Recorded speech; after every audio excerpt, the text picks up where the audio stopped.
Buenas tardes a todos, bienvenido a este cuarto día de seminario de Derecho a Arbitraje, a todos nuestros participantes. El día de hoy abordaremos un conversatorio sobre las propuestas de mejora en el arbitraje en el Perú.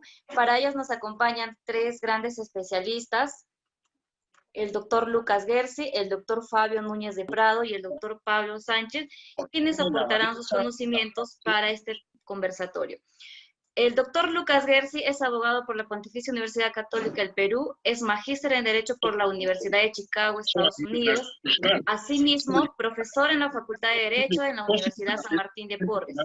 Ha sido asesor en el Tribunal Constitucional y actualmente es abogado en el estudio Gersi Abogados. Por su parte, el doctor Fabio Núñez de Prado es abogado por la Pontificia Universidad Católica del Perú, ha realizado una maestría en Derecho en la Universidad de Yale, Estados Unidos, ha asistido a la Academia de la Haya sobre Derecho Internacional, ha realizado pasantías en la Corte Internacional de Arbitraje de la Cámara de Comercio de París, ha sido profesor en la Pontificia Universidad Católica del Perú y la Universidad Carlos III de Madrid. Actualmente trabaja en la firma de abogados Clifford Chance en Washington, en el área de arbitrajes internacionales. Es autor de los libros Desmitificando mitos, La tragedia del consentimiento y coautor de Justicia de papel.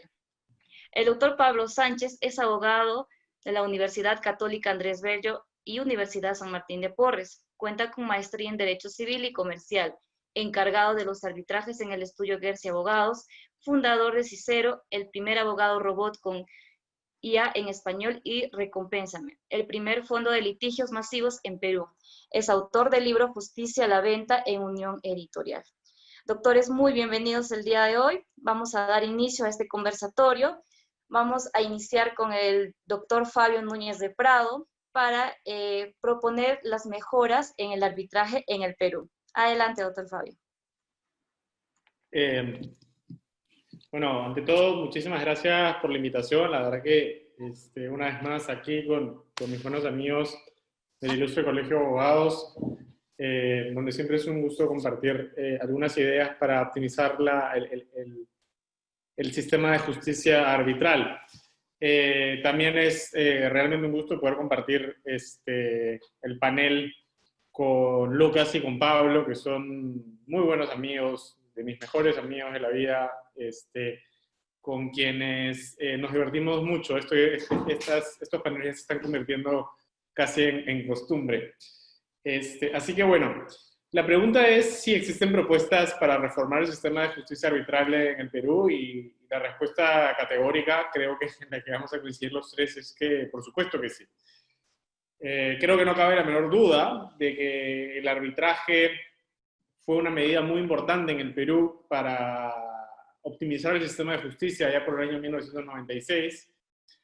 Deben tener en cuenta los espectadores que antes de 1996 el arbitraje era virtualmente inexistente en el Perú. Lo encontrabas ahí por algunos artículos en el Código Civil y era prácticamente una institución dinosaurio. La estudiabas a nivel teórico, pero no tenía ninguna repercusión práctica. Y es a raíz de algunos personajes como Fernando Cantueras primero, Alfredo Ular, sin duda, después, y varias otras personas que tuvieron mucha incidencia a nivel de contrataciones y adquisiciones del Estado, como el doctor Gandolfo, que se empezó a optimizar el sistema de justicia a través del arbitraje. Y sin duda yo creo que ha sido la medida más asertiva o más significativa en la reforma del sistema de justicia peruano. O sea, creo que ustedes se pueden poner a pensar hoy en día en qué es lo que implica un proceso judicial en el Poder Judicial. Demora aproximadamente entre 5 o 6 años, sin mucha predictibilidad, con posibilidades de que el juez que esté a cargo de tu conflicto sea corrupto, poco especializado, ¿no es cierto? Pero el arbitraje ha llegado básicamente para quedarse y en gran medida para descongestionar el Poder Judicial. Creo que, sin querer queriendo, el arbitraje ha significado un impacto muy, pero muy positivo para el sistema de justicia peruano. Ahora, que el arbitraje funcione relativamente bien o que haya sido positivo no significa que no pueda ser mejor. Yo creo que puede ser muchísimo mejor. ¿Y por qué? Porque a pesar de que el arbitraje funciona bien, yo siempre he sostenido que el arbitraje es una institución absolutamente mercantilista en el Perú y en Latinoamérica. No la calificaría como corrupta, aunque sin duda existe corrupción en los arbitrajes del Perú, creo que eso está más o menos claro, pero sí sumamente mercantilista. Para estos efectos, yo siempre he sostenido algunas propuestas. Voy a tratar de reseñar algunas de ellas rápidamente, a efectos de, sin profundizar mucho en ellas, a efectos de abrir el debate, ¿no? La primera, yo he escrito un libro que se denomina La tragedia del consentimiento, en que propongo que el arbitraje debe ser la jurisdicción por defecto para todas las controversias comerciales y patrimoniales. Y hay varias razones en el libro por las que explico que ello debe ser así.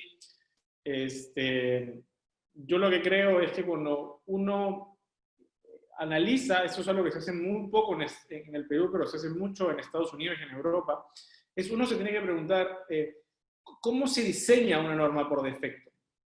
Cualquiera sea, o sea, en el Código Civil, en la Constitución, en donde sea. ¿Cómo se diseña una norma por defecto? Porque a nivel de un sistema jurídico existen, como ustedes saben, distintas clasificaciones de normas, pero una de ellas distingue entre las normas imperativas y las normas supletorias. En Estados Unidos se conocen como mandatory rules y default rules. Y la verdad es que el legislador peruano no tiene muy en claro cómo se diseñan. En Estados Unidos eso está bastante claro. Y básicamente las normas mandatorias, las normas imperativas, se diseñan básicamente en casos en que, por razones de paternalismo o por razones de externalidades. Esas son básicamente las razones que podrían eventualmente legitimar, para bien o para mal, al Estado a diseñar una norma imperativa. Pero las normas por defecto se tienen que analizar teniendo como principal parámetro qué es lo que quisiera la mayoría. Esto es algo que se ha escrito mucho precisamente en la Universidad de Yale. Entonces, cuando uno empieza a preguntarse cuál debe ser la jurisdicción por defecto para controversias comerciales o patrimoniales, en que la justicia por definición económica, desde el punto de vista económico, es un bien privado, la pregunta que uno se debe hacer es, tal y como lo sugieren la literatura especializada, es qué es lo que quisiera la mayoría. Y lo que quiere la mayoría en el Perú hoy en día, creo que está bastante aceptado para las controversias comerciales, es el arbitraje. Es el arbitraje. O sea, si tú tienes en claro que lo que quiere la mayoría es el arbitraje, entonces tienes que consagrar al arbitraje como la jurisdicción por defecto. Esto crearía innumerables beneficios para descongestionar el Poder Judicial y de esa manera optimizar el sistema de justicia. No voy a ahondar mucho en los beneficios porque muchos de ellos son complicados de explicar. El libro que escribí precisamente se llama La tragedia del consentimiento. Yo lo que creo es que el consentimiento, el contractualismo del arbitraje, en su origen, crea innumerables problemas, que lo reseño en el libro. Mi propuesta, sin embargo, no significa que creo que el arbitraje va a dejar de ser contractual íntegramente, en absoluto. Va a dejar de ser contractual en su origen, pero no en su ejecución. Evidentemente, las partes quieren pactar cómo se va a llevar a cabo su procedimiento, evidentemente pueden hacerlo. En ese aspecto el arbitraje sigue siendo contractual. Pero claro que sí. Pero en general, la jurisdicción por defecto tiene que ser el arbitraje. ¿Y qué tipo de controversias se empezarían a resolver en arbitraje, más no en el Poder Judicial? Por ejemplo, las controversias de responsabilidad civil extracontractual. Si una persona tiene un accidente, por ejemplo, si yo atropello a Lucas, por ejemplo, y él me quiere demandar, el único lugar en el que me puede demandar es el Poder Judicial. Y las controversias de responsabilidad civil extracontractual son controversias patrimoniales, son perfectamente pasibles de ser llevadas a arbitraje, pero virtualmente nunca son resueltas en un arbitraje. ¿Y por qué no? No debiese ser ese el foro para las controversias de responsabilidad extracontractual. Yo creo que por supuesto que sí. La idea es que las partes internalicen sus propios costos. En un modelo de arbitraje por defecto, esas controversias serían llevadas a arbitraje y eso ayudaría a descongestionar el Poder Judicial. ¿Y eso qué implicaría?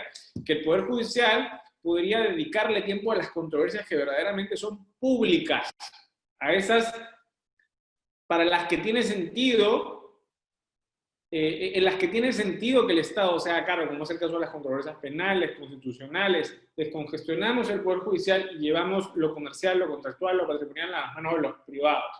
No solamente las controversias de responsabilidad extracontractual.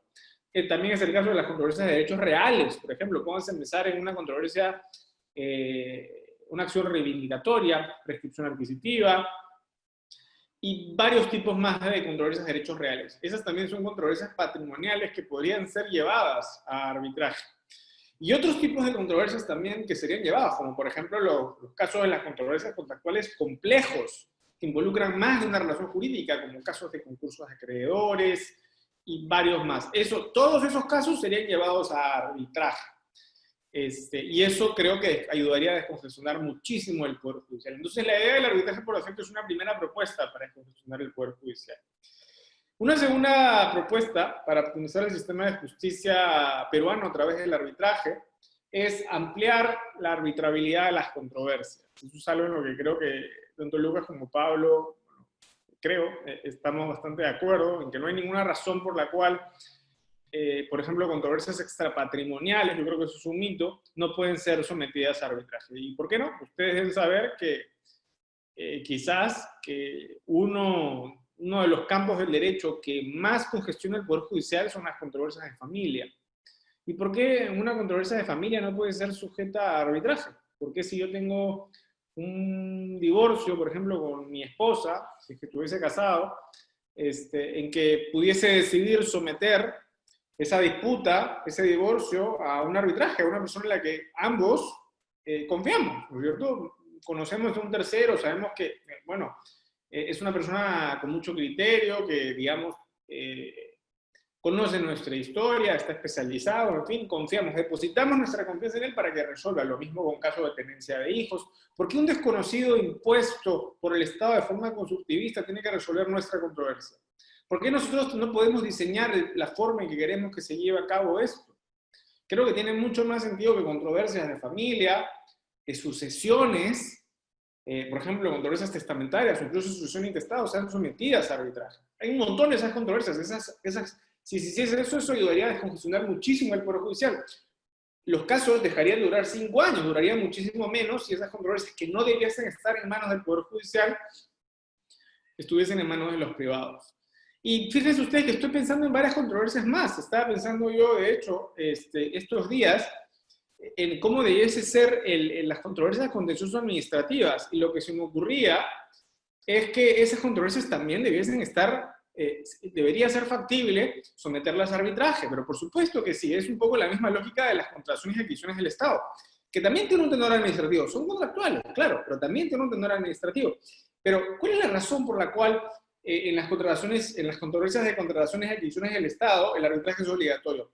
Una de las razones es por las cuales se quiere, de alguna manera, asegurar, apuntalar la imparcialidad, porque finalmente es el Estado una de las partes y el Poder Judicial es el Estado. Entonces, ¿qué es lo que haces? Vienes y dices, no va a ser el mismo Estado el que va a juzgar una controversia del Estado. El Estado no puede actuar como parte y juez al mismo tiempo. Entonces, ¿qué es lo que haces? Las sometes a arbitraje. Entonces, cuando es el Estado en las controversias contencioso-administrativas quien actúa como parte, lo que tiene sentido es que al menos esas controversias, no de forma obligatoria, pero que al menos puedan ser sometidas a arbitraje. Y lo que yo creo, lo que he estado pensando últimamente, es que no tienen que ser llevadas de forma obligatoria a arbitraje. Pero lo que creo que podría ser una buena idea, ya lo discutiremos, es que quede elección del demandante. Porque claro, uno de los argumentos en contra es, pero ¿qué pasa si el demandante no puede pagarlo, ¿no? Si está en una controversia ahí contra la Autoridad Nacional del Agua, contra la UEFA o lo que sea, y no puede, quiere ir al Poder Judicial, bueno, que vaya. Pero si por A o B razón cree que es una buena idea ir a arbitraje, puede pagarlo porque confía en el arbitraje, ¿por qué no puede ser llevado a arbitraje? Tiene sentido de que sí. Entonces, esta medida, sí cree, este tipo de medidas inteligentes en que amplías el scope de las controversias, puede ser muy significativa para la optimización del sistema de justicia. Esto no es nuevo. Esto no es nuevo. Ya se está ampliando la arbitrabilidad de las controversias en el mundo. El arbitraje es un orden espontáneo. Funciona de forma hayekiana, como el derecho. Y es así que en Estados Unidos, por ejemplo, las controversias de libre competencia pueden ser sometidas a arbitraje. También deberían ser sometidas a arbitraje las controversias concursales. Esto es algo que ha propuesto Óscar Ezcurra. como también podrían ser perfectamente arbitrarias las controversias de derecho al consumidor. Esto pasa en Estados Unidos todos los días. En España se arbitran las controversias laborales, y de hecho, dicho sea de paso, en Perú también. Y en Texas se arbitran las controversias de familia, en Australia se arbitran las controversias de familia, y si sigo, nunca acabo. Es importante también tener en cuenta cómo funciona el derecho comparado. Entonces, si tenemos en cuenta que el arbitraje, precisamente, es un orden espontáneo, hay que tener en cuenta qué es lo que la realidad está demandando hoy en día. Lo que está demandando es que es absolutamente ilógico pensar de que el Estado puede venir y decirnos, esto es lo único que se puede arbitrar. ¿Por qué? Bueno, porque esto es patrimonial. ¿Y qué tiene que ser patrimonial? El arbitraje no necesariamente tiene nada que ver con lo patrimonial. Lo relevante del arbitraje es que maximiza la libertad. Y hay que maximizar la libertad en varios tipos de controversias, salvo que haya una razón por la cual ello no tenga sentido, como por ejemplo las controversias penales, que existen varias razones de peso por las cuales tiene sentido que el Estado tenga ese monopolio. Para terminar, muy breve, tres últimas propuestas que no voy a desarrollar, las dejo ahí, simplemente que estoy trabajando ahorita, es básicamente el sistema de designación de árbitros. Yo creo que eso crea muchísimo mercantilismo, cómo se designan los árbitros. Las partes no debiesen designar directamente a sus árbitros. Ustedes deben haber escuchado que los árbitros actúan como abogados. Eso está pésimo, eso no debería ser así. Quien lo niega, a mí me parece un cínico. Yo he visto árbitros que actúan como abogados de parte, y hay formas. Si ustedes me dijesen que es imposible evitarlo, yo lo entiendo, pero es perfectamente posible con un sistema que se titula a nivel de arbitraje internacional el sistema de strike and rank. ¿Cómo funciona este sistema de strike and rank? Es muy sencillo. Hay dos partes. Hay una institución arbitral. Esta institución arbitral lo que hace es le brinda una lista de árbitros a las partes. Las partes agarran esa lista y lo que tienen que hacer es, uno, tienen la posibilidad de tachar una cantidad de nombres, 2 o 3, y luego rankean, ponen puntos. Pero no tienen ni idea cómo va a rankear la otra parte. Y fíjense las virtudes de este sistema. En un sistema como este, y siempre lo digo, alguien como Canepa no hubiese existido. No hubiese existido. Nunca hubiese existido el problema de Odebrecht. Porque evidentemente tú eres la contraparte de Odebrecht y ves, y estas cosas se hablan. El bla, bla, bla existe en el arbitraje. Y escuchas de la existencia de Horacio Canepa que aparece en la lista, entonces ¿qué haces? Lo tachas. Este sistema es tan virtuoso que lo que hace es se deshace de los árbitros partisanos, encamisetados o corruptos.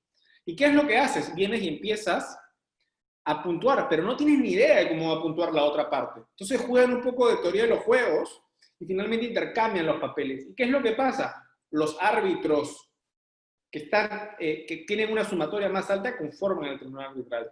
Pero el árbitro no le debe nada a nadie, porque no sabe ni siquiera cómo lo puntuaron, cuánto lo puntuó esto, esto será absolutamente confidencial. No sentirá que le debe nada a nadie, él simplemente se debe al caso, a brindar una decisión justa en el caso en concreto. Entonces se acabaron los árbitros partisanos, encamisetados, básicamente los árbitros más imparciales son los que van a ser designados como árbitros.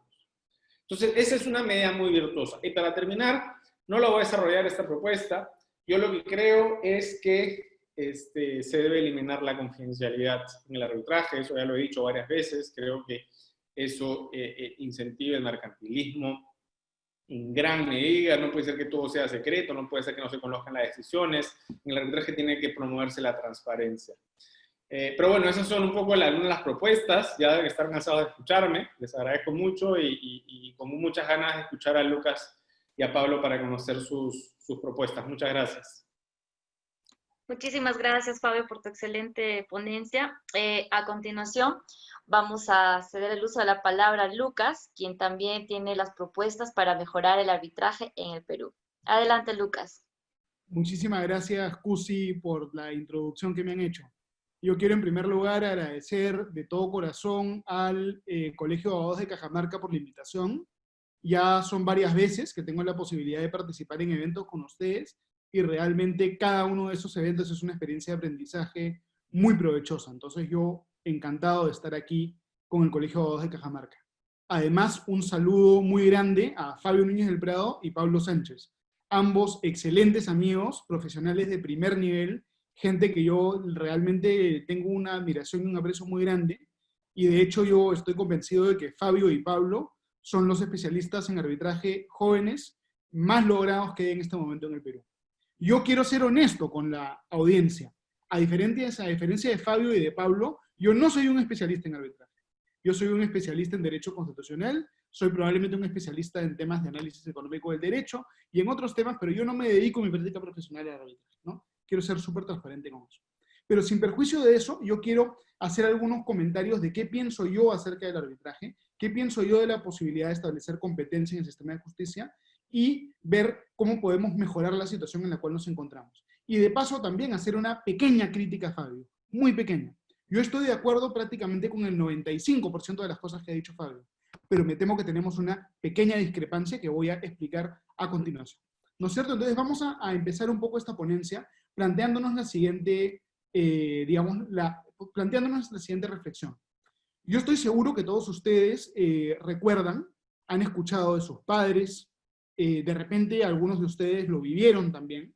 Yo estoy seguro que muchos de ustedes recuerdan esa época en la cual para obtener un teléfono en la casa había que esperar de repente 6, 7, 8, 9 meses o hasta un año. Los teléfonos eran un monopolio del Estado y era muy difícil realmente obtener un teléfono. Era muy caro, cuando lo pedías tardaba muchísimo, una vez que te lo instalaban se malograba, y una serie de servicios que se brindan en régimen de monopolio siempre se brindan de manera escasa, de manera cara, de manera ineficiente, porque los monopolios en realidad, ya sabemos, no generan un incentivo en el proveedor de trabajar con eficiencia, sino más bien los monopolios generan un incentivo de trabajar de manera torpe, de manera lenta, de manera poco idónea. Entonces, yo realmente creo en una sociedad de mañana en la cual podamos nosotros obtener justicia, ya no esperando años de años, sino que podamos obtener justicia prácticamente de una semana para otra, de repente de un mes para otro, pero ya no de vivir en una sociedad en la cual tengamos que esperar años para obtener justicia. Es decir, así como nosotros decimos, qué raro que era antes que tenías que esperar un año para tener un teléfono, que nuestros hijos digan, qué raro que era antes que teníamos que esperar años para obtener una sentencia judicial. ¿No es cierto? Y yo quiero vivir en una sociedad en la cual la obtención rápida de justicia no sea la excepción, sino que sea la regla. Es decir, tenemos que construir un estado de cosas, o tenemos que aspirar a la construcción de un estado de cosas, en la cual la competencia en el sistema de justicia sea la regla general, y no algo extremadamente excepcional. ¿No es cierto? Entonces, esa es un poquito la premisa que yo quiero compartir con ustedes. La competencia es superior al monopolio. ¿Por qué? Porque permite, en primer lugar, la capacidad para escoger, que es diferente a situaciones de one size fits all. En competencia, los productos se pueden diferenciar, ¿no es cierto? En competencia hay precios más bajos. En competencia hay mayor calidad. En competencia hay mayor innovación. Y lo que es importante en la competencia es el hecho de que la competencia desde el punto de vista económico es un proceso de descubrimiento. Porque varias personas compiten para satisfacer al consumidor y en esa carrera por satisfacer al descubridor se descubre qué es lo que el consumidor quiere. Se descubre cuáles son las preferencias del consumidor. Se revelan las preferencias del consumidor. Entonces, el conocimiento humano solamente avanza en un régimen de competencia. No avanza el conocimiento humano en un régimen de monopolio. ¿No es cierto? Entonces, desde mi punto de vista es indispensable que haya competencia en el sistema de justicia. Y lo que yo quiero reflexionar con ustedes es determinar si es que el arbitraje es la solución a la competencia en el sistema de justicia o si necesitamos nosotros otra solución. ¿No es cierto? Yo quiero hablar brevemente de dos autores, dos economistas muy importantes que de alguna manera desarrollan la manera de que pueda haber competencia en el mundo público, ¿no es cierto? No solo en el mundo privado, sino también en el mundo público. Uno de estos autores es Charles Thibault, que fue un economista muy importante en los Estados Unidos en los años 60 y 70, y lo que decía Charles Thibault es que cuando nosotros tenemos divisiones territoriales, por ejemplo, municipios, y los municipios están cerca los unos de los otros, en realidad lo que puede generarse es una especie de competencia entre los municipios. Por ejemplo, hay municipios que se especializan quizá en tener impuestos bajos y pocos servicios. Otros municipios que se especializan en tener impuestos altos y más servicios, etcétera, etcétera.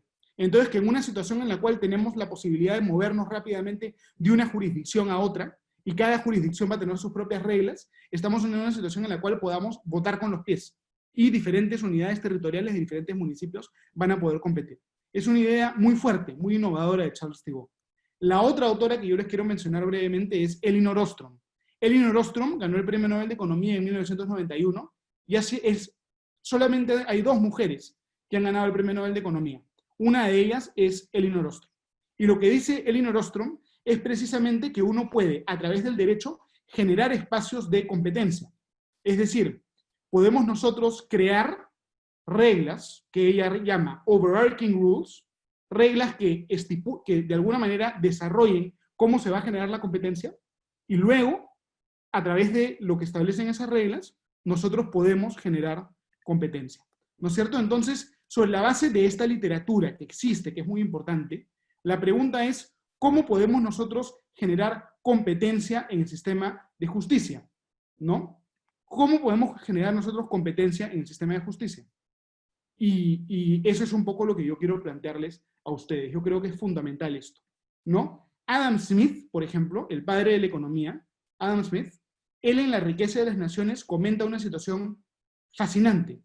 Él comentaba que en Inglaterra medieval no había un poder judicial, sino que había en realidad diferentes poderes judiciales que existían de manera paralela los unos a los otros. Puede ser que esto suene recontra quemado o recontra radical, pero eso era lo que existía en la Inglaterra medieval. Había una corte que se llamaba la corte de la banca del rey, el King's Bench, otra corte que se llamaba la corte de juicios comunes, Court of Common Pleas, habían cortes eclesiásticas, habían cortes locales, habían cortes feudales, habían diferentes cortes. Y básicamente la parte demandante lo que hacía era que la parte demandante escogía a qué corte ir. La parte demandante escogía a qué corte ir. ¿Y el salario de los jueces era un salario fijo? No era un salario fijo, sino que el salario de los jueces dependía de las tasas judiciales que pagaban las partes que iban a cada una de estas cortes. Es decir, en la Inglaterra medieval, como nos cuenta Adam Smith, existía una competencia entre cortes. Y esta competencia entre cortes que existía en la Inglaterra medieval fue lo que permitió que el derecho en Inglaterra medieval realmente evolucione. Antes de que exista este sistema entre cortes, este sistema de competencia entre cortes, por ejemplo, uno solo podía, las pretensiones que se podían plantear en un proceso judicial eran pretensiones típicas. Uno podía plantear la pretensión A, la pretensión B, la pretensión C, pero si tú te inventabas una pretensión distinta a las que estaban establecidas previamente, no la podías plantear. Los medios probatorios eran medios probatorios tasados. Pero cuando ocurre la competencia, se rompe la tipicidad, se rompen estos formalismos y realmente el derecho avanza, el derecho evoluciona. ¿No es cierto? Entonces, sobre la base de esto, sobre la base de todos estos antecedentes que yo les estoy contando, ¿cuál es la propuesta, digamos, cómo aterrizamos esto de acá? ¿No? ¿Cómo aterrizamos esto de acá? Y yo lo que quiero debatir con ustedes o discutir con ustedes es lo siguiente. Tenemos que encontrar nosotros la posibilidad de que la competencia sea la regla general y no la excepción. El problema es que el arbitraje, tal y como lo conocemos ahora, no permite que la competencia sea la regla general, sino que restringe la competencia a ser una excepción. Y yo diría que restringe la competencia a ser una excepción mínima. ¿Por qué? Porque el arbitraje, tal y como lo conocemos hoy día, depende prácticamente en todos los casos del contrato. Y contratar, como mencionó Fabio, no es gratuito, sino que contratar es costoso. Contratar es costoso. Entonces, si es que nosotros exigimos un convenio arbitral para poder tener competencia entre centros arbitrales o entre árbitros, la competencia va a ser la excepción y no la regla. Es decir, el sistema de justicia va a seguir siendo un monopolio. Tenemos que romper esta situación. Fabio nos da una propuesta para romper esta situación y generar más competencia en el sistema de justicia. La propuesta que nos da Fabio es la propuesta de que el arbitraje sea la jurisdicción default. Yo creo que la propuesta de Fabio es mucho mejor que lo que tenemos ahora, porque va a permitir aumentar la competencia. Pero yo creo que la propuesta de Fabio tiene un talón de Aquiles. Y Fabio, yo te invito a que discutamos o conversamos acerca de esto más adelante. Fabio nos dice que el arbitraje tiene que ser una jurisdicción default. Si el arbitraje es una jurisdicción default, tiene que haber un centro arbitral default. Y el centro arbitral default tiene que ser electo a través de algún proceso que va a terminar siendo una licitación. Entonces, la propuesta de Fabio nos va a llevar de un monopolio privado del arbitraje, de un monopolio público de la justicia, a un monopolio o cuasi monopolio privado de la justicia. Una especie de telefónica de los arbitrajes. Y esta telefónica de los arbitrajes puede generar una serie de problemas también. la competencia allí va a ser limitada, de repente la posibilidad de que los árbitros puedan inscribirse en ese centro arbitral va a ser limitado, de repente los precios van a ser altos, y como va a ser todos los casos van a terminar yendo ahí por default, en realidad las ventajas de la competencia, los beneficios de la competencia no los vamos a ver. Entonces yo tengo una propuesta distinta, que probablemente podría generar mayor competencia en el arbitraje. ¿Cuál es esta propuesta? Realizar el arbitraje sobre la base de declaraciones unilaterales previas, que permitan que haya competencia sin necesidad de tener un centro arbitral default. Me explico. Al cumplir los 18 años, todas las personas emiten una declaración, que va a ser una especie de formato, un pequeño formato. En ese formato, las personas lo que hacen es rankear todos los centros arbitrales que existen en su localidad, que pueden ser centros arbitrales privados, pueden ser centros arbitrales municipales, ¿no es cierto? O otros centros arbitrales que pueden existir. Los rankean del más favorito al menos favorito. Yo puedo decir, el centro arbitral que prefiero como número 1 es el de la Universidad Católica Santa María de Arequipa. El que prefiero como número 2 es el de la Universidad Antonio Abad del Cusco. El que prefiero número 3 es de la Universidad San Martín de Porres. Y así sucesivamente, los ranqueas, ¿no? Las municipalidades pueden tener, etcétera, podemos crear un sistema. Entonces, si yo choco a Fabio, o si Fabio me choca a mí, ¿a qué centro de arbitraje nos vamos? No nos vamos al centro de arbitraje default, sino que comparamos mi formato con el formato de Fabio y escogemos aquella propuesta que satisface en mayor medida la preferencia revelada de ambas partes. Es decir, si mi propuesta número 1 coincide con la propuesta número 1 de Fabio, iremos a esa. Si las propuestas no coinciden, entonces hay una fórmula numérica para resolver esta situación. La propuesta número 1 de ambos recibe 5 puntos, la número 2 recibe 4 puntos, y así sucesivamente. Entonces iremos a aquel centro arbitral que acumule la mayor cantidad de puntos. Entonces la idea es que haya arbitraje default, sí, pero arbitraje default sin monopolio. Y a través de este sistema de declaraciones unilaterales, lo que podemos nosotros crear es un estado de cosas en el cual realmente haya una competencia plena en el mundo del arbitraje. Entonces, esa es en realidad la pequeña crítica que yo tengo a la propuesta de Fabio, y es la crítica que yo someto a la consideración de ustedes, ¿no? Yo creo que hay una serie hay dos críticas que se pueden hacer un poco a la propuesta de Fabio y a la propuesta mía también. En primer lugar, hay una crítica que es totalmente formalista, que sería la siguiente. Lo que planteas, Lucas, o lo que plantea Fabio, no se puede hacer porque el arbitraje es contractual y lo que ustedes están haciendo es eliminando el carácter contractual del arbitraje. Esa crítica en realidad es totalmente formalista porque se está basando en un argumento, en una petición de principio, ¿no? El arbitraje es contractual y por eso está mal que haya arbitraje sin contrato. Es un razonamiento circular. Lo que nosotros debemos buscar es construir el mecanismo institucional que genere el mejor efecto y que le permita a los peruanos resolver sus controversias de la mejor manera. Además, en la Constitución dice que el arbitraje es jurisdiccional, no contractual. Entonces, esa propuesta yo creo que nosotros la debemos descartar. Esa objeción creo que la debemos descartar. Otra posible objeción que se puede hacer al arbitraje default o al arbitraje basado en declaraciones unilaterales es la idea de que el arbitraje es demasiado caro. Pero esta objeción nosotros también la podemos de alguna manera discutir. ¿Por qué? Porque un mecanismo de arbitraje como el que planteo podría perfectamente financiarse a través de un sistema parecido a los sistemas de seguros, o un sistema parecido al sistema de aportaciones que tienen actualmente las AFPs. Es decir, no es que las partes pagan a los árbitros por cada arbitraje, sino que aportan siempre a un sistema, a una cuenta individual o a una cuenta común, quizá parcialmente subsidiada, pero deben aportar siempre a estas cuentas. Se les detraerá parte de la remuneración, habrá que reducir un poco el IGB, y la reducción del IGB va a estas cuentas de arbitraje, y así se financian estos sistemas de arbitraje, para realmente hacer que el arbitraje sea algo accesible, ¿no? Entonces, un poco esta es la propuesta que yo quiero dar, y yo creo que tenemos que ser ambiciosos realmente, y buscar construir un mundo en el cual pueda realmente haber competencia en el sistema de justicia. Y una vez que haya competencia en el sistema de justicia va a dejar de ser estático, va a poder evolucionar, va a responder a las preferencias de la gente, y realmente vamos a tener una revolución en la justicia en el Perú. Yo quiero terminar leyéndoles una frase del famoso historiador del derecho Harold Berman, que era muy consciente de esto. Entonces, Harold Berman, ¿qué decía? Él decía, la coexistencia y la competencia de diversos sistemas jurídicos autónomos y diversas jurisdicciones autónomas dentro de una comunidad política dada ayudó a hacer posible la supremacía del derecho en esa comunidad.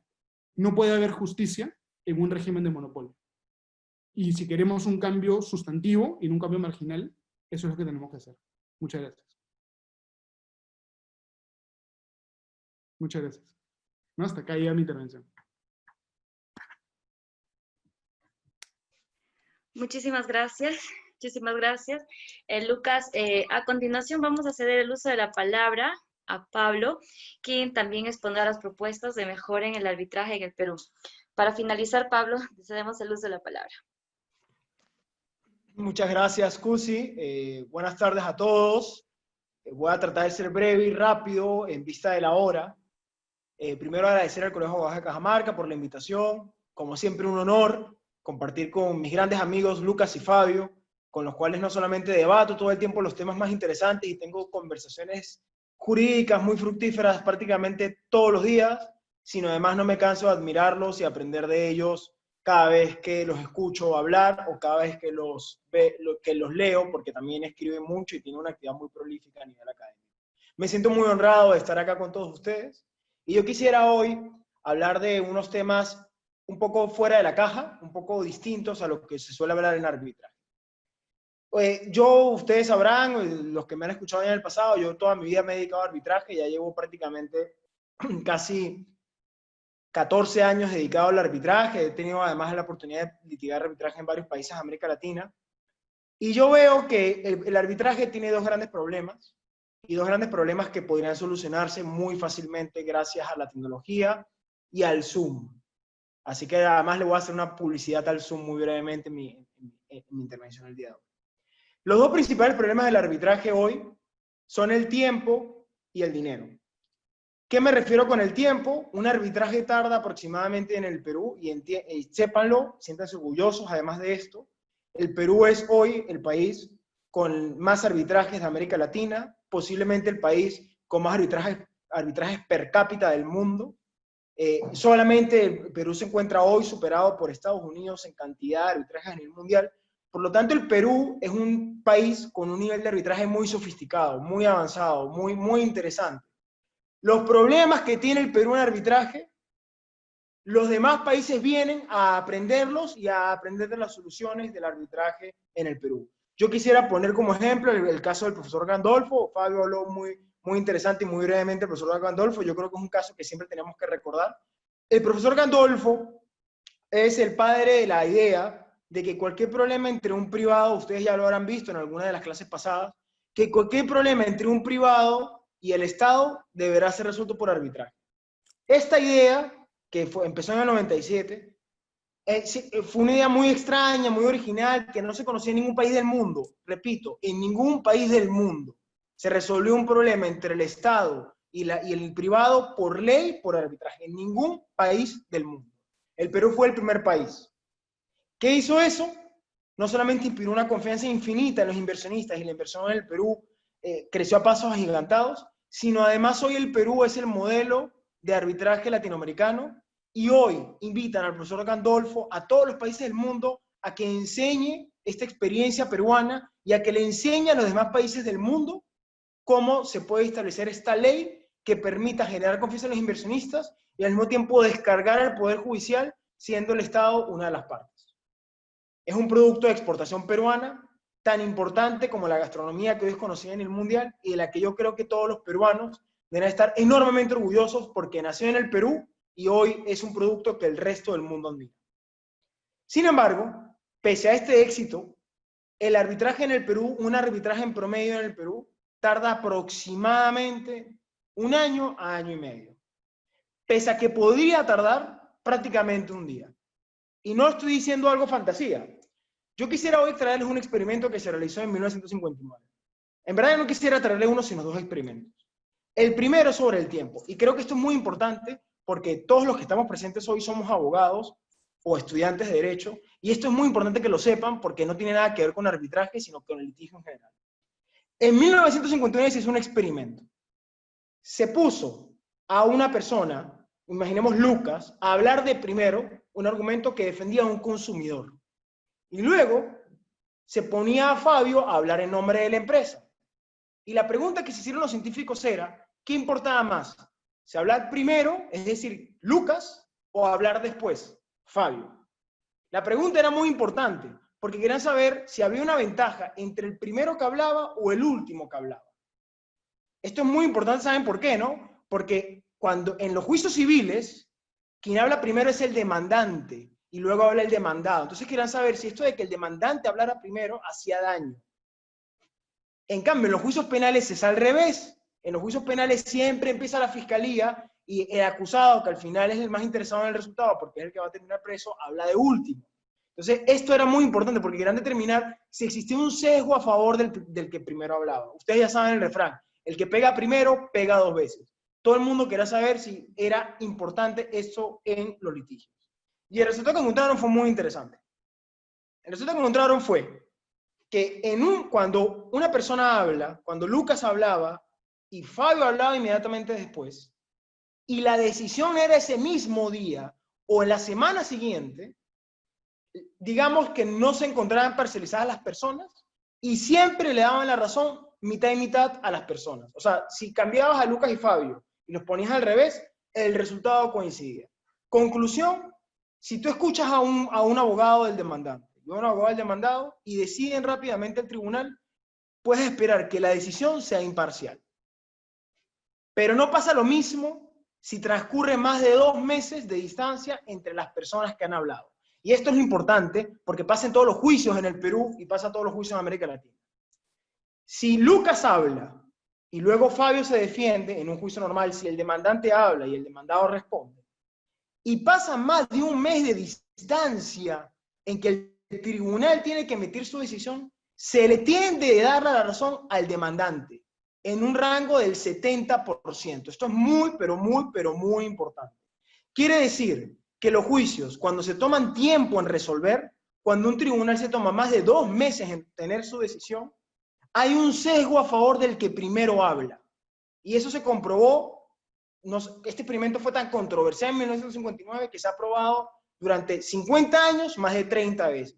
Y durante 50 años y más de 30 replicaciones del experimento, siempre se arroja el mismo resultado. Cuando hay una distancia alta entre los que hablan, entre los abogados y el tribunal, cuando esa distancia es muy grande, entiéndase muy grande, mayor de 1 mes, se tiende a favorecer a la persona que primero escuchó. Es decir, es probable que en esta conferencia ustedes recuerden primero a Fabio dentro de 1 mes, pero esta noche me recuerden primero a mí porque yo fui el que hablé de último. Así de importante es el sesgo. Y por supuesto recordaremos a todos los días las importantes impresiones de Lucas porque estuvo en el medio. Entonces, esto es muy interesante porque ¿qué quiere decir? Que el tiempo que toma un caso complica o enreda o desenreda el resultado de ese caso. Entonces la pregunta es, ¿por qué tenemos que tardar un arbitraje 1 año? ¿Por qué un proceso civil tarda 7 años? Si un proceso arbitral podría tardar perfectamente 3 días, 4 días, 5 días. Y esa es creo que es la primera gran reforma que tenemos pendiente, porque el arbitraje es privado. A diferencia del Poder Judicial, donde necesitamos una ley para poder cambiar las cosas. Es decir, yo no puedo cambiar el procedimiento judicial si no es primero pasando por el Congreso. En el arbitraje podemos crear más centros de arbitraje libremente, ni siquiera se necesita un permiso para hacer un centro de arbitraje. Yo espero que de este grupo de estudiantes y de ponentes salga un centro de arbitraje competitivo que lo haga todo de forma digital y por Zoom. Entonces podemos crear centros de arbitraje, podemos crear nuevos reglamentos de arbitraje, podemos experimentar vía ensayo, error y descubrir cuál es el mejor procedimiento arbitral. El Perú, sépanlo, es el país con más centros de arbitraje privados en América Latina. Mientras los demás países tienen un par de centros arbitrales, el Perú hoy tiene más de 15 centros de arbitraje. Entonces, ¿por qué tiene que tener 15 y por qué no puede tener 30? Yo lo que quiero es hoy convencerlos, motivarlos de que creemos nuevos procedimientos arbitrales. Y empecemos a aprender de la experiencia de otros países. ¿Por qué, por ejemplo, no podría hacerse un arbitraje donde yo le diga, imaginemos que Lucas es el demandante y Fabio es la empresa demandada, donde le diga a Lucas y Fabio, señores, usted va a tener 10 minutos para plantear su demanda, el otro va a tener 10 minutos para plantear su contestación, tal como hoy se hace en los juicios laborales? Tuve con el doctor Lucas ayer una audiencia laboral donde nos dimos cuenta que todo el juicio, incluso la parte de promoción de pruebas hoy en el Perú, se hace todo de forma oral. ¿Por qué no se le puede decir, Lucas hable 10 minutos, Fabio hable 10 minutos, el tribunal hará preguntas, y luego deliberará media hora si quiere el tribunal, y emitirá la decisión en ese preciso instante? Imaginen además que todo eso queda grabado por esta audiencia de Zoom. Yo aquí veo una cosita, una lamparita roja en mi pantalla que me hice grabando, recordándome que todo esto está quedando grabado. Eso perfectamente podría hacerse en cualquier audiencia en arbitraje. Y el tribunal en media hora expedir una decisión de forma oral, tal como lo estamos haciendo el día de hoy todos nosotros. Y en ese momento se acaba de terminar un arbitraje en un día. En un día se acaba de terminar un arbitraje. ¿Por qué esto no se hace? No lo sé. Yo espero que cuando lo hagan me citen y digan, esto fue idea de Pablo Sánchez, y entonces me harán famoso y me citarán como una leyenda del arbitraje por haberse me ocurrido la brillante idea de haber hecho arbitrajes rápidos. Digo esto de forma irónica, porque por supuesto que no es una brillante idea, es algo que a todos nos parece obvio. Señor, ¿por qué no creamos reglamentos de arbitraje? ¿Por qué no creamos procedimientos de arbitraje que tarden un día? Y esto es muy importante, ¿por qué? Por lo siguiente. Porque en la medida que tarden menos los arbitrajes serán más baratos. Y con esto quisiera entrar en el segundo punto. Cómo el tiempo y el dinero están muy relacionados. Un abogado en promedio, imaginemos que cuesta la hora del abogado 100 soles la hora. 100 soles la hora sería el abogado, por si acaso, para que todos aquí estamos entre colegas, para que sepamos. Cobrar 100 soles la hora seríamos los abogados más baratos del Perú. Porque aproximadamente la hora de un taxista en el Perú está valorada en 150 soles la hora. Entonces imaginemos que somos los abogados más competitivos del Perú y cobramos 100 soles la hora. Ya. Un arbitraje de un año que tiene un laudo de 40 páginas, que tiene 3 audiencias, que tiene escritos por revisar y más de 500 páginas como expediente. Imaginemos que tarda a un árbitro revisarlo 100 horas. 100 horas. Por 100 soles, no saquemos la calculadora, es una cuenta que la calculé antes de exponerla. 100 soles por 100 horas son 10.000 soles. 10.000 soles nos costaría un arbitraje de 100 horas. Un arbitraje en promedio del Perú no cuesta 10.000 soles. Un arbitraje en la Cámara de Comercio de Lima cuesta por lo mínimo 15.000 a 20.000 soles. Ya, pero imaginemos que estamos en 10.000 soles. ¿Eso es por qué? Porque tomó 100 horas. Ahora imaginemos esta propuesta de arbitrajes orales, grabados, por demandas cortas, de mayor de 5 páginas, la demanda, 5 páginas la contestación, y que el árbitro decida también en una decisión de 5 páginas. Ya, ¿cuánto le tomaría a un árbitro redactar un laudo de 5 páginas? Saquemos la cuenta. Pongamos que es el árbitro más lento del Perú. Es un árbitro que tiene 120 años, le cuesta mucho escribir, y tiene mucho miedo porque tiene miedo de contagiarse de coronavirus en el teclado de su computadora. Entonces tarda, por página tarda 1 hora. Ningún abogado tarda redactando 1 hora, una página. Ningún abogado. Yo no conozco el primer abogado que tarde 1 hora redactando páginas. A nosotros nos encanta escribir, a todos los abogados siempre nos ha gustado mucho redactar, y creo que los abogados pensamos en letras escritas sobre el papel. Ese caso tardaría 5 horas. 5 horas por 100 soles son 500 soles. Eso es lo que podría costar un arbitraje en el Perú. Ni las tasas en el Poder Judicial cuestan 500 soles. Una tasa del Poder Judicial en promedio cuesta 700, 800 soles si agarramos la tasa promedio, no la tasa más pequeña del Poder Judicial. Es decir, podemos hacer arbitrajes hoy en el Perú más baratos que la tasa que se paga en el Poder Judicial. Y es por eso que yo creo que el arbitraje, lo que hay que darle es competencia, crear centros de arbitraje, inventar nuevas fórmulas de arbitraje, porque además lo que estoy diciendo ni siquiera es nuevo, esto ya existe. A mí me encantaría decirles que esto ha sido una idea mía y que deberíamos de ahora en adelante crear centros de arbitraje con las ideas de Pablo Sánchez, pero no es cierto. Esto existe, hay un centro de arbitraje que se llama Judicate en Estados Unidos, que existe desde 1980, es decir, hace 40 años, y cuyos arbitrajes cuestan $100 y tardan un día. Y en 1980 no había Zoom, no había WhatsApp, no había Facebook, no había nada de esto. Pero ya en 1980 Judicate permitía resolver controversias familiares o de responsabilidad civil o de dinero en un día por $100. ¿Qué es lo que hacían? Le decían a un abogado o a un ex juez que fuese el árbitro de esa controversia, escuchaba las partes 10 minutos cada una e inmediatamente profirió una sentencia. Y luego su decisión la escribía en una página. de tal forma que garantizábamos que la decisión fuera imparcial. Recuerden, en la medida que pase el tiempo, más sale favorecido el primero que habló, y además era un arbitraje exageradamente barato. Todo esto lo podríamos hacer, lo cierto es que todo esto lo podríamos hacer el día de hoy en el Perú. Repito, para crear un centro de arbitraje no necesitamos ninguna ley. Para tener un arbitraje virtual no necesitamos ninguna ley.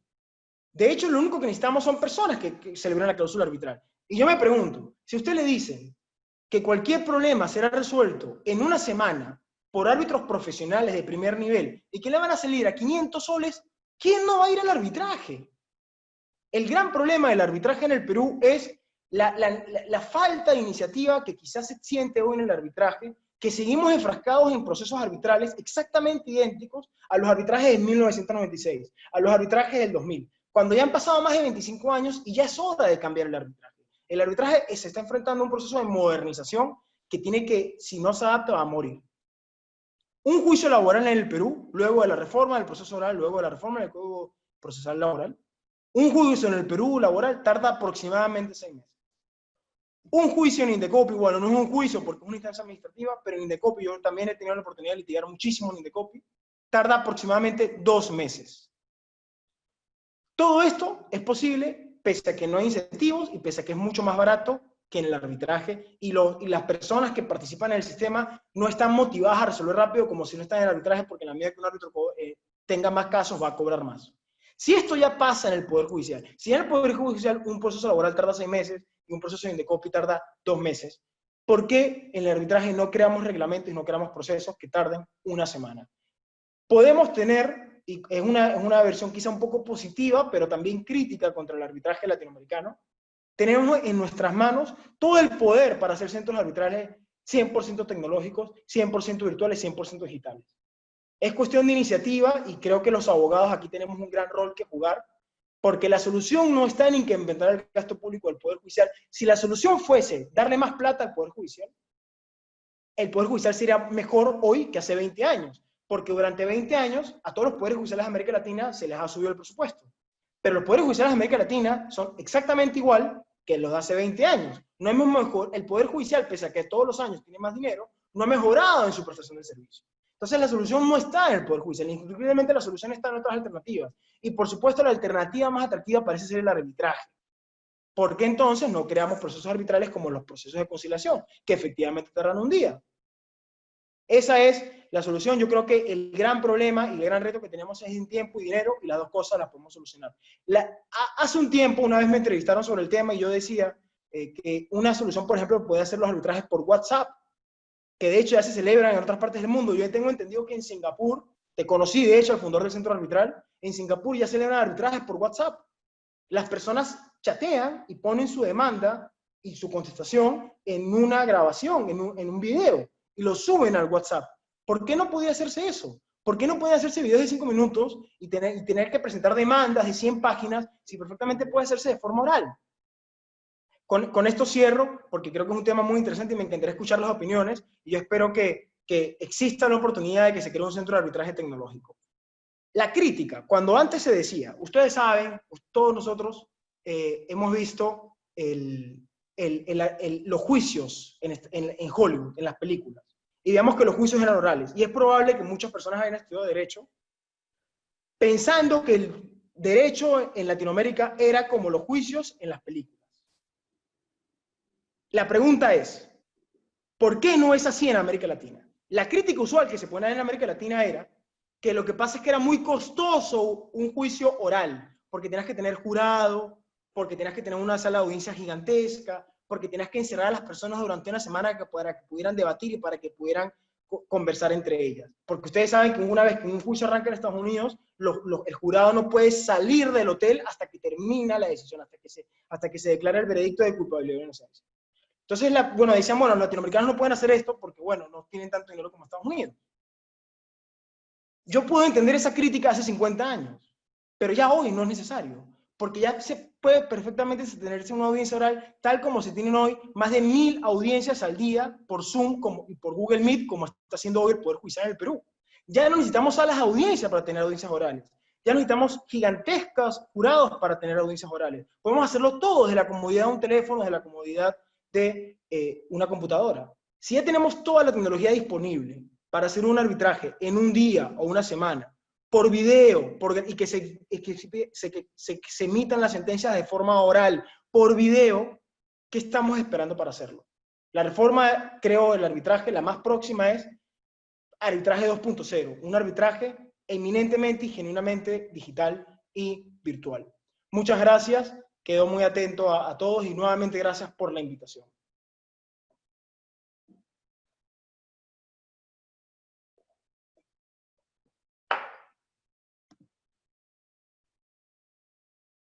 Bueno, agradecemos tu participación, Pablo. Invitamos a nuestros asistentes si tienen alguna pregunta.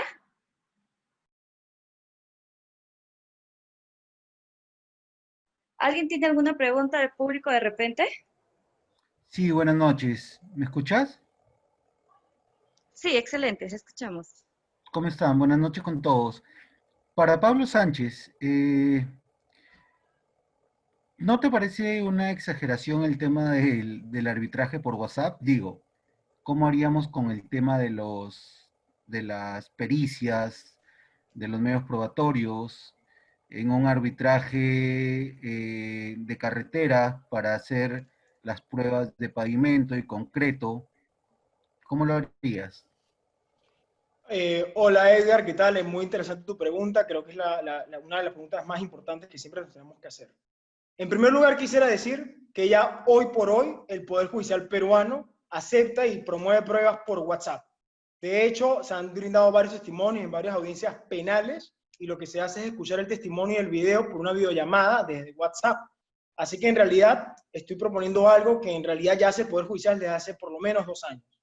Recientemente, la semana pasada, salió una sentencia del Tribunal Constitucional en Colombia donde se preguntaban si las pruebas por WhatsApp eran válidas o no, y decían que en verdad negarse a la realidad virtual era tratar de tapar el sol con un dedo, porque ya en el mundo entero se toman en cuenta pruebas digitales y se toman en cuenta testimonios por videollamada y por WhatsApp, que es el medio principal donde se hacen videollamadas. Sobre los peritajes en concreto, hay 2 etapas, y es importante diferenciar esas 2 etapas.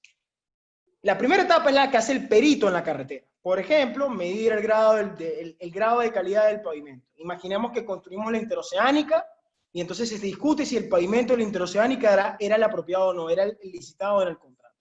El perito, y ahí no hay forma, va a tener que ir a medir la calidad del pavimento. Va a ir físicamente él con su equipo a medir el pavimento. Y de ahí va a levantar un informe pericial. Yo he tenido la mitad de los arbitrajes en el Perú, no más la mitad, estoy siendo impreciso, el 70% de los arbitrajes en el Perú, de acuerdo a un estudio de la Católica, son sobre arbitrajes de construcción. Así que es usual que se hagan peritajes de ingeniería en el Perú. Esta parte va a ser en físico, va a ser personalmente. El perito va a ir y va a tomar la muestra de la grava y va a ir a los laboratorios a hacer todas esas cosas que los ingenieros saben hacer muy bien. Luego el ingeniero va a tener que rendir un informe. Y este informe primero lo va a hacer por escrito. Los informes de ingeniería aproximadamente, la parte importante nunca es mayor de 10 páginas, el resto son los anexos donde sustentan el informe. Este informe perfectamente lo puede enviar por WhatsApp. Y por otro lado, cuando tenga que rendir el informe, que es la audiencia de pruebas, es la audiencia donde va a ir el perito y va a hablar, perfectamente lo puede decir por WhatsApp, por una videollamada, por Zoom. Es más, desde la pandemia, todos los arbitrajes se hacen así, y todos los peritos declaran por Zoom. Y las partes preguntan por Zoom, y el tribunal pregunta por Zoom.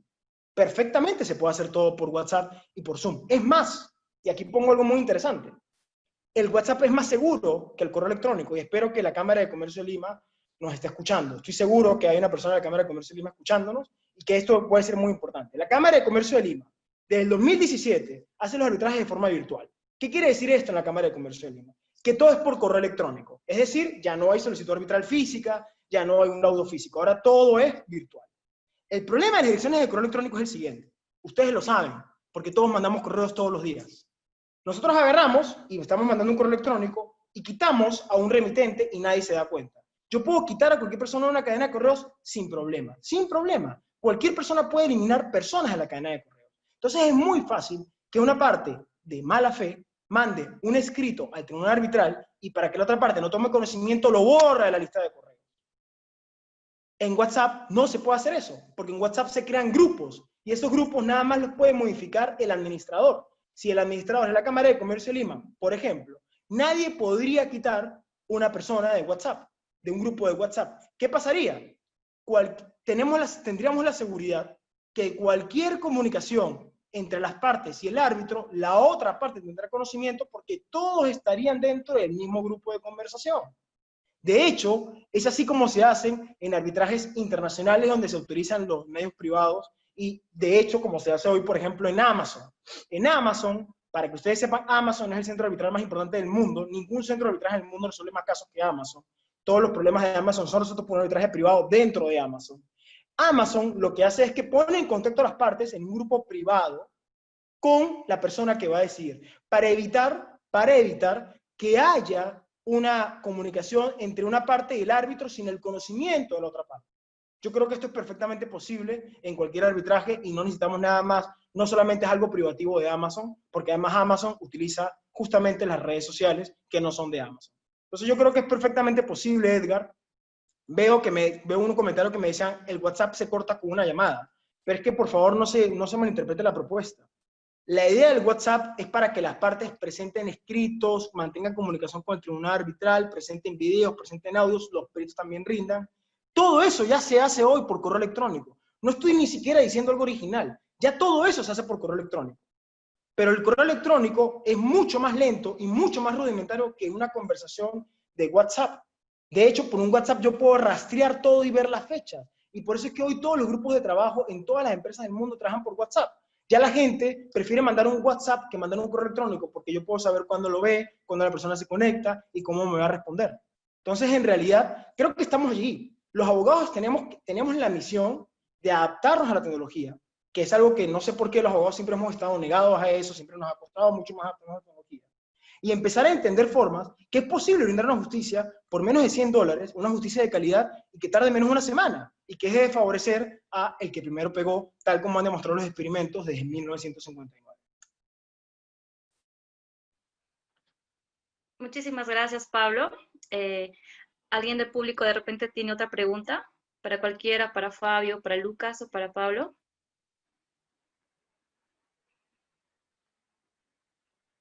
Bueno, al parecer quedó todo claro. Muchísimas gracias, Pablo, muchísimas gracias, Fabio, muchísimas gracias, Lucas, por su excelente intervención. Realmente es un tema que nos lleva a debate y habrá oportunidad de quizás seguir ahondando mucho más, el tiempo ya nos gana. Y bueno, agradecer nuevamente a todos los que han participado el día de hoy en este seminario y esperamos, chicos, tenerlos nuevamente en otra oportunidad. Y el Colegio de Abogados les saluda a todos nuevamente y muchas gracias. Cuídense mucho. Adelante, doctor Cristian, para que cierre el evento. Doctora Cusia, muchísimas gracias. De igual manera, recalcar el agradecimiento a los distinguidos panelistas del día de hoy. Muchísimas gracias. Esperemos nuevamente más adelante volver a contar con su presencia en algún evento, de igual manera como el doctor Fabio, con el doctor Pablo y el doctor Lucas. Señores asistentes, muy buenas noches. Se les informa que el evento programado para el día de hoy ha concluido. Los esperamos el día de mañana para el último día del seminario de arbitraje. Muchísimas gracias. Buenas noches. Gracias a todos. Chao. Eso es todo. Chao, chao. Muchas gracias. Doctor Cristian, ¿puede dejar un rato el link? En el chat están indicando que se les podrías dejar un momento el link. Algunos que no se logran inscribir. Sí, doctora, no se preocupe, lo voy a dejar. Muchísimas gracias.